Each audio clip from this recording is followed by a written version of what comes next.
Hi guys! Nandito nga pala kami ngayon sa Fired Up Manila. Dito lang yan sa BF Homes, Parañaque.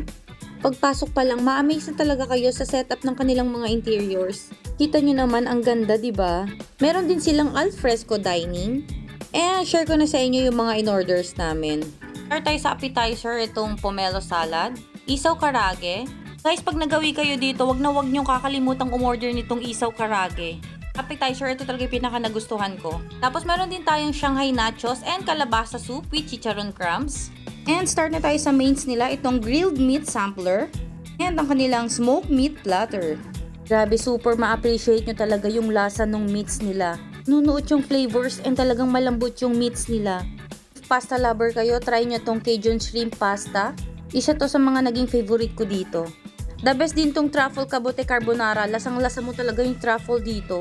And hindi papahuli itong Ilonggo chicken inasal. And ito namang grilled sugpo with garlic anato mornay. And alam nyo bang meron silang special sauces dito? Tulad nitong labuyo sauce and kanilang parsley sauce.